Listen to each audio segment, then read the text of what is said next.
A question I get asked frequently regarding grounded is where is the best place to build your base? And the answer to that question has changed during the history of the game. There were lots of places I built bases in early access that I would no longer feel safe building them because of changes to the game. So what I decided to do was make this video with my updated list of the best place to build your base in grounded. If you have any that I don't list in this video, make sure to share them in the comments down below. If you find this video helpful, make sure to hit the like button and consider subscribing for more content just like this. So one of the first places I built when I first started playing the game was right next to the baseball and the field station where you kind of start out. So you got the baseball over there, the field station over here, the mysterious machine over here, and just for reference on the map, it's right down here in the center of the grasslands area. And I would either build on this little plateau over here or the one you see over here. My son built this house. This is our multiplayer world that we started a couple of weeks ago. And this is a really good spot to build your first base or even a permanent base because number one, it is safe. There are no dangerous creatures that typically patrol around here. Very, very infrequently, you'll get a wolf spider, but it doesn't seem to happen early in the game. And honestly, I haven't seen one walk past here in the entire time I've been playing it. There's only basically going to be ants, red worker ants. There's going to be some aphids and weevils. Then you got a couple of gnats over here, but nothing else besides that. Now in New Game Plus, which this save is currently in New Game Plus, there is going to be a black ox beetle that spawns right around here somewhere. But honestly, by the time you get the New Game Plus, you should be geared up to take care of a black ox beetle. But not only is this a safe location in terms of like not having dangerous creatures nearby, it also doesn't tend to cause any faction reactivity from what we've seen. That's one of the big changes that happened during the course of development. And then after with some of the changes after the early access period and after full release, the faction reactivity it has kind of really limited in where you can build. And just to give you a rough idea of where it seems safe to build, it's basically going to be like the center area here in the grasslands. A spot over here by the sandbox, I haven't found any faction activity, and I'm going to show you a place over there where I've built. And then if you generally build, if you build on the pond and like kind of over here, you don't seem to make any enemies angry. But there's lots of other places I've built now that if I have a house there, I just get constantly raided by one kind of creature or another. Another thing with this place is that with it being up on the plateau, it's usually pretty easy to defend because the bugs can't attack from every direction. So all in all, it's a pretty good spot to build your first base, or like I said, build a permanent base. Hopping over to my Forever World save, I'm going to show you the first place that I actually built a base on here, and it is also in the grasslands. It's going to be a little bit east of the mysterious machine and north of this wooden plank over here, which you can see out the window over here, or out the front door over here. So we got the field station here, we got the soda can here, and then over here is going to be the wooden plank. Now, the wooden plank has a wolf spider in it. There's a bunch of wolf spiders over there. They will occasionally patrol past here, so this isn't as safe as the previous location. And there's also larvae that will pretty much larvae will walk by here on a regular basis, and there's also a bombardier beetle that is over here that will occasionally come over here. So this is a little more dangerous in terms of actually having aggressive creatures nearby. There's also orb weavers and an orb weaver junior over here. But it is one thing that is really good for is, and we'll see if I have any in here right now, typically you're going to have weevils in here. Now, what ends up happening is they seem to just spawn in this area and they either get caught inside my house or caught inside of my fenced in area here. And what that means is you literally have an infinite supply of free food. You could also turn them into, turn one of them into pets. And all in all, this is actually a pretty good location. It's a flat spot. I did level it out a little bit by putting the clay down here, but all in all, it's a pretty cool spot. It's got enough room that you can build a fairly large house. Like this isn't a mansion or anything like that, but it definitely has enough space to hold everything you would need. And you'll notice it's kind of empty now because I've ended up moving to another location, and I've actually moved a third time because of faction activity. So with that said, let's head over to my current base that's in this save, and I'll show you where that is and why I think it might actually be the best spot to build in grounded right now. So this is the location of the current house I'm going to be using in the Forever World save that I have, and it might look a little bit familiar to any of you who have been following along or watching the past videos in that series, because it is the location where I was going to have the museum. I have actually destroyed the entire museum. I'm probably going to rebuild it at some point because I really didn't like how it turned out.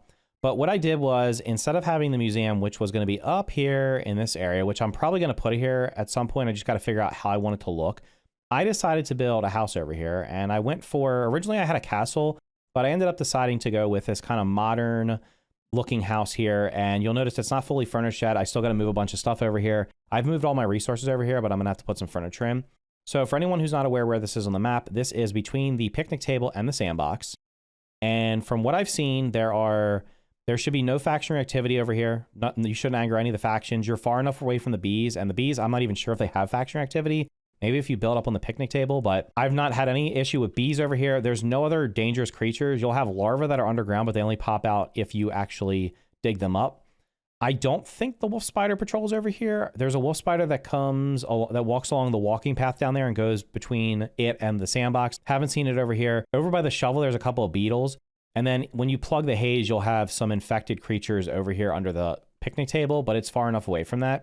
But this is a really good spot for not only those reasons, but also this spot seems to have the most building resources of any spot that I've seen on the map. If you want to build out of weed stems, you can just see the number of weeds over there, like all around. There's essentially, you will not be able to cut these weeds down fast enough to be able to use them for building before they respawn. That's how many weed stems there are. This also is a really good spot for getting pebblets. There's tons of these big pebbles here that you can break down to pebblets. So if you need pebblets, you can get them here. You're going to get tons and tons of those. Under the picnic table, I think there's like between 80 and 100 clay total, something like that. The only downside of this spot is it's kind of like not near any of the other major points of interest. It's obviously between the sandbox and the picnic table, but I solve that by just having my zip line that takes me up to the picnic table, and then I can just kind of build like a zip line tower from there that takes me. I have one that goes all the way across the yard. I'm also currently building one that's on the going to be on the tree over there to kind of link everything together. But it's pretty easy to get over here with zipline. And this is currently my favorite spot to build. As I mentioned earlier, the pond, or at least most of the pond, should be relatively safe to build on if you are looking for like a waterfront property. And this is my 1.0 save where I ended up originally, honestly, not even having this entire house here. I basically just had all my stuff sitting on the lily pads because I just wanted to beat the game and didn't feel like building. After the fact, I came back and started building and built this house out here. It's like a nice little, I don't know, like a cottage or something like that. Kind of compact, but it holds pretty much everything. Got my coziness level 5.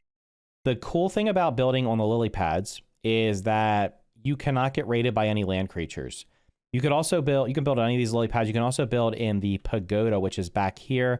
I have built in there before as well.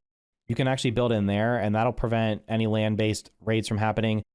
Also, it'll probably be hard. I haven't tested it, but it'd probably be hard for even like the mosquitoes or wasps to attack you via raid or faction activity in there, because they'd have to figure out how to get through that latticed area there, but they probably can do it, so I don't know.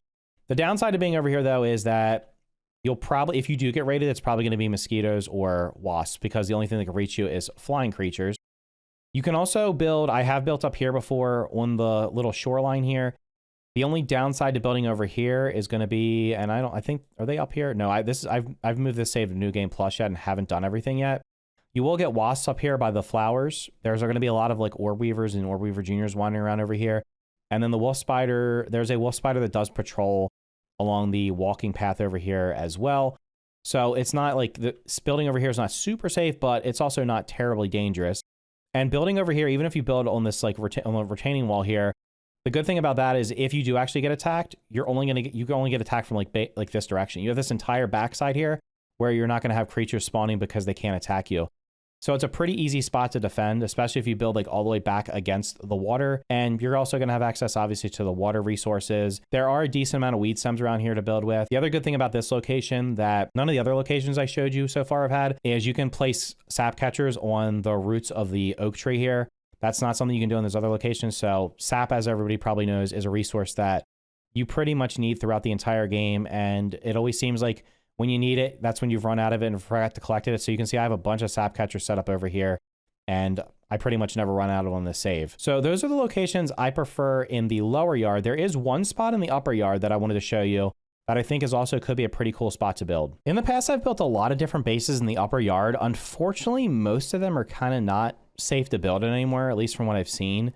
There is one spot that I'm going to plan on building like a little outpost up here, and I wanted to show you where it was. So just to show you where I am on the retaining wall of the lower pond. So this is going to be, we're basically right next to the juice box that's up here, and you'll see the little pink car. And what you're going to be looking for is you're going to be looking for the little blue cap down here, because this will lead you to a place that you can actually build a base that is not raidable. And as you see here, I haven't even been in here yet since this is New Game Plus. So we're going to head in here and we're going to walk up on here. So you can actually build inside of here. Now, it's not a ton of space, and I'm just going to try it. Oh, yeah, you can build pretty easily in here. It's not a ton of space, so you'll have to come up with a, actually it looks big. It's actually it's bigger than I thought it was going to be inside of here. It's not huge, but you could certainly build a serviceable base or outpost up here. And the cool thing about this is, even if you get raided, nothing can actually attack you. Nothing can get through this wall. You can just stand here and the raids happen, nothing will happen, and it'll just kind of run away. So it'll be a cool spot for me to build an outpost base in the upper yard. So those are my favorite spots to build in Grounded right now. And you can feel free to let me know in the comments down below. Like I said, if there's anywhere else that you've built that you think is relatively safe. Anyway, if you found the video helpful, make sure to hit the like button. Consider subscribing for more content just like this. Thank you for watching, and I will see you in the next video.